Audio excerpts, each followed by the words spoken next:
Good morning, everybody. Welcome to our Wisenet VETMIS Reporting 2020 webinar. If this is your first time here with us, lovely to meet you. And if this is not your first time, nice to see you again. My name is Nalina and I'm a product specialist here at Wisenet. Today, I'm joined by my lovely colleagues Ash and Mary, who will be helping me answer some of your questions during today's presentation. So firstly, some housekeeping. At the bottom of your Zoom control panel, you can raise your hand virtually to get our attention if you have any technical difficulties. Use the Q&A window to type in your questions and use the chat window to chat with us and other participants in the webinar. We will also be posting useful links in there from time to time. Now, without further ado, let's get started. As we have attendees ranging from beginners to Wisenet champions, I like to cover the fundamentals of VETMIS reporting to bring everyone up to speed and also provide a refresher for those of us who have been in the industry for a while. So, what is a VETMIS? A VETMIS is the Australian Vocational Education and Training Management Information Statistical Standard, which is quite a mouthful. So the national data standard ensures consistent and accurate capture and reporting of VET information about students. Every year, submissions open in January for training activity data between the period of the 1st of January to 31st of December the year before. This closes at the end of February. You are also allowed to submit your VETMIS data on a quarterly basis. So this is one of the best practices that Wisenet recommends you do. By doing so, you reduce the end of year reporting stress by consistently being on top of your compliance reporting. This also benefits your students as their records of learning are updated more frequently on their USI transcripts.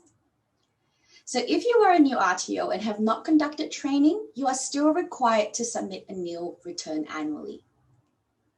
Now, let's look at funded contracts. They vary state to state. Some require reporting through a specific system, such as SVTS for Victoria, while others can still be done through NCVA's VETMIS validation software, also known as AVS. Deadlines for funded contracts are also different based on which state you need to submit funding for. If you are a provider that delivers funded contracts and/or fee-for-service, please ensure you are aware of your reporting obligations to your respective state and authorities. Now, first things first, where are my VETMIS files located in Wisenet? They are found in the report section, exports on the left, under a VETMIS export. From there, it will prompt you to either run your national files or your state funded files. Select the appropriate export files, collection year, and click Next. Then, pick the contracts you would like to export, enter your email address if you would like a copy, and start your export. Once the job is finished running, click on Export Files, and a local copy of the NAT files will save into your Downloads folder. Note that jobs only stay on this page for 24 hours, so please ensure you save a local copy of your final submitted files. Open the zip file and you will be able to see all 10 text files, which are then uploaded to AVS. If you're interested to know what goes into these files, please take a look at our NAT File Guidelines resource page for more details. Now, the text files are then uploaded into the VETMIS validation software known as AVS.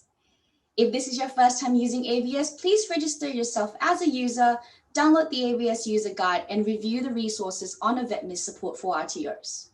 We also recommend subscribing to NCVA updates to ensure you do not miss anything from them.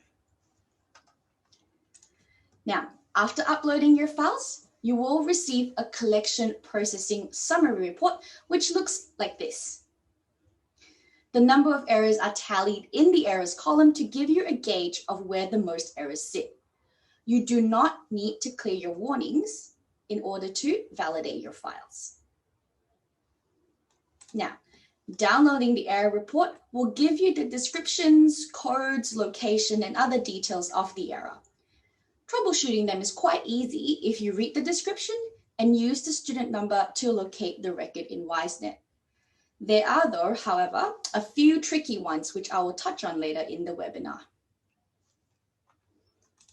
So, what are some of our recommended best practices that will help you ensure the number of errors you have is reduced significantly? Firstly, check your data with our integrity reports. The NAT file with the most number of errors usually comes from the NAT 120, which is the enrollment file that contains your unit enrollment records. So, run report 0448 with the enrollment date filter and use the legend in the report to look for any missing fields which will potentially cause an error. Report 0777 covers the NAT 60, which is your subject file. You can also get your full list of units by running reports 0446 and 0003. 0316 contains the AVETMISS summary of your students, which form your NAT 80 client file. 0359 has data on the NAT 130, which is the program completed file. And lastly, 0443 gives you a full list of all of your courses, which form the NAT 30 program file. Now, secondly, check your course and unit offer defaults for your future offers. Ensuring you have the correct values entered for your defaults will save you heaps of time later down the track. For example, if you look at this screenshot, you will notice that there are heaps of AVETMISS defaults missing, such as predominant delivery mode, funding source, etc. So if students are enrolled into this course offer, their enrollments will have missing details, and this causes a whole heap of AVETMISS errors in your NAT 120. So even if you update this section later, students who are already enrolled are not updated retrospectively. So I advise you to make it a priority to look through what you have set as defaults in the course offer details section before adding your units and enrolling your learners. To find out which fields are required for AVETMISS, I recommend checking out our Field Guidelines Australia resource page in the link below. We also encourage you to collect as much AVETMISS data about your learners as you possibly can from the very start. So either when they first enroll or when they show up in class during their first day. USI information, personal details, and demographical data are notoriously difficult to gather once a learner is midway through or has completed their enrollment. So Wisenet has an online enrollment module that can ensure you are not chasing down missing student information during such a critical time. The specific learner fields required for VETMIS reporting are found in the link. So if you are unsure of what is required during enrollment, check the resource article and make sure you dot the I's and cross the T's. So within the training activity year you are reporting, please ensure you update the required outcome codes as soon as possible to prevent any lag in data entry. If you are unsure which outcome codes to enter, please confer with your compliance manager and feel free to use our outcome code resource page to decide which situation to use which code. Ideally, results should be entered into Wisenet once they are received from the academic team. If your trainers currently use an e-learning platform such as Moodle, we have a native integration that allows the results to sync back to Wisenet immediately once the student is awarded a grade. So this effectively takes care of your compliance, removes the possible admin error and time lag caused by manual data entry, and ensures that learner results are always updated seamlessly within the Wisenet platform. Now, one last important thing to take note of is reporting data as of the 31st of December 2020 and not updating your learners' outcomes for 2021 before submitting data for 2020. This is such a regular issue for RTOs that it has been highlighted in many NCEVA bulletins. Now, they recommend validating the year-end data at the end of December and submitting it as soon as the collection window opens in January before updating any outcomes that occur in January. If you award the learner with the final outcome before submitting your data, you will cause errors for the collection year. So for example, if Mary started her unit on the 5th of July, 2020, and when we returned to work, we noticed she had, from Christmas break, we noticed she has submitted and passed all her assessments, and we mark her outcome for the unit as competent on the 5th of January, 2021. Now, at this point in time, if the AVETMISS data is not yet submitted, this will be flagged as an error during validation. So the outcome code to be reported for Mary in the year 2020 is 70 continuing enrollment, as she is deemed to still be studying as of the 31st of December, despite having finished her studies early on in 2021. Now, the large chunk of time during AVETMISS reporting is dedicated to troubleshooting errors. I can testify firsthand that this is no fun, and it can be very overwhelming when the number of errors seems to stay the same or worse, increase as we spend more time on it. I'm here to show you today some tips and tricks that the Wisenet team uses to diagnose and rectify errors quickly and easily. Firstly, use our NCEVA validation errors resource page as your main reference point. Within this resource, you can type in the error code or description, and the solution will appear in the rightmost column called How to Fix. It will specify whereabouts in Wisenet the field is found, as well as the value to enter so the error disappears. The team uses this page diligently to assist all customers with their errors. So if we are able to troubleshoot based on this, I'm sure you will be able to as well. Secondly, use our bulk update tools. Wisenet has many built-in bulk update tools which can help you update multiple records at once. There are three main areas to do so. Number one, the course offer enrollments page. On that page, you can select the learners you want to update and choose to bulk update their course enrollment, unit enrollments, and learner values, such as survey status. Number two, the course offer unit offer page. In there, you can bulk update the unit defaults as well as the values of students who are already enrolled. Number three, the learner wizards. If you have a specific field that needs to be updated according to a set logic, then the wizard is the best place to go. Now, please bear in mind that there are only a few fields that can be updated using this tool. So moving on, over the years, we have noticed a few common errors which customers always get. And I will go through the three most frequently asked errors together with their solutions. Number one, error 3808. The description reads, only one record is permitted for subject identifier, which is the unit code. So please remove the duplicate record. Why is this error happening? Now, if you deliver a business unit in both your Cert 4 and diploma qualifications, any discrepancies between the two units will make the system identify them as two different units. To avoid that, how should you enter your data in Wisenet such that only one instance of the unit is recognized? Now, when creating or editing your units, ensure that the following fields highlighted in blue are exactly the same. Unit description, supervised hours, field of education, unit of competency flag, and VET flag. If any of them mismatch, such as the missing S on AVETMISS, or a different field of education, They will be recognized as two instances of the unit and the error is triggered.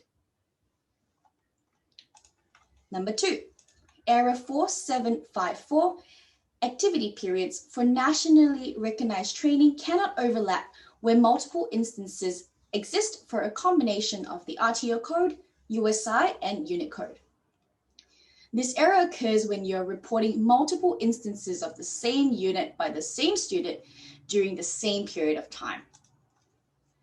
This happens when the unit has a start date that is before the end date of another instance of the same unit. So let's use an example, okay? For example, Martha is enrolled in the unit BSB ABC 123 under the Cert 4 in Business and also in the Diploma of Marketing. She's undertaking the Cert 4 from the 1st of February to the 1st of June 2020. Martha is meant to start her diploma on the 1st of July. However, her unit enrollments have not been updated since she was enrolled and is still showing the 1st of the 1st to 31st of the 12th. As her actual date for the diploma unit have not been updated to reflect the correct values, this overlapping training activity date range triggers this specific error. Now, to rectify this, please ensure the dates of the unit enrollments are always updated to reflect their most recent training activity and make sure learners are not studying the same unit under two different qualifications at the same time. Finally, error 3251. The activity end date is after the collection year end date, therefore outcome identifier national 20 must not be a final outcome. This is due to updating the outcome codes for units ending in 2021 before your AVETMISS 2020 data is submitted. Now, for all unit enrollments that end in 2021, they must not have a final outcome code, which are 20 competent, 30 not yet competent, 40 withdrawn, 51 RPL granted, 60 credit transfer, etc. Now, please confirm with your compliance manager what is considered to be a final outcome and which ones are not. To avoid this error, do not update your 2021 data until your 2020 data is submitted. In conclusion, if you commit to a strict timeline of preparing your AVETMISS data, you will not only get your reporting done efficiently and on time, it will also be a stress-free journey for you. This also means that the Wisenet support team will have more time to respond to any unforeseen circumstances that you might need more help with. If you are submitting a support ticket at 4:30 p.m. on the day of submission, requesting urgent help with reporting, your support ticket will still go into the queue as a normal ticket with the standard response time. So to recap what we have covered today, we now know where to find your NAT files in Wisenet and how to upload them into AVS. We've explored the tools and resources to assist with troubleshooting your errors, especially the most common ones, together with their solutions. We also looked at the best reports to use and check your data before submission. Finally, we considered the best practices to implement into your data setup and collection, together with the timeline to submit your AVETMISS files.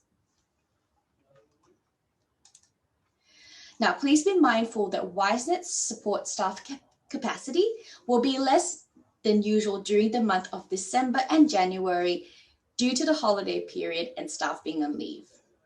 So we will officially be away from the 21st of December and back on the 5th of January. So here are some useful links I've gathered together from NCEVA, as well as links from our Wisenet resource page that will help you with this important task at hand.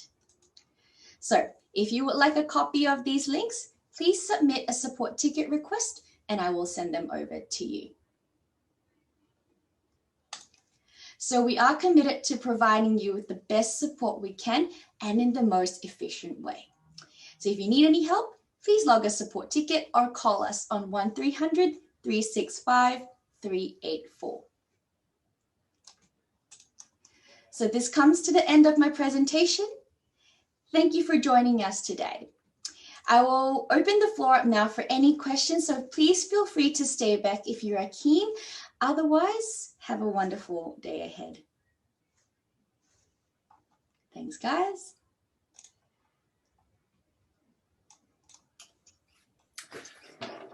Nalina, one common question that's coming through is everyone's keen to get a copy of the presentation. Yes. So Ash has been sort of letting people know where it will be uploaded, but would it be easy enough just to have it emailed to people that have participated today? Yes, sure. Yeah. I can send it to you guys if you want to. This depends on how many of you are keen on getting it. Yeah, so I think a lot of people are, so that's good. Cool, thank you. So we have a couple of participants who have raised their hand as well. Namrata Doshi. Would you like to ask a question, Namrata?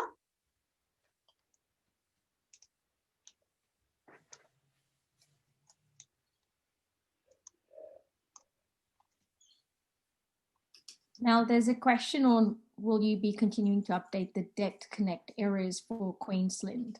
Okay, so that's the debt, I'm assuming that's the resource page for Debt Connect. Is that correct, Stephanie?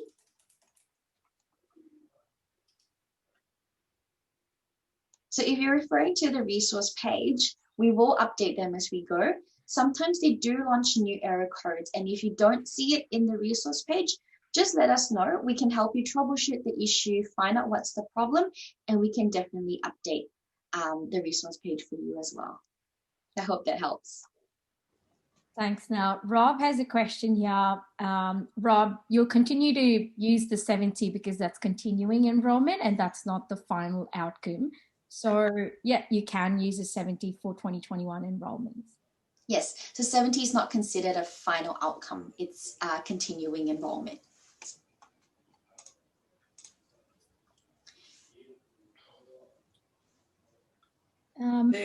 Jacqueline has a question here. I think it got missed in the chat.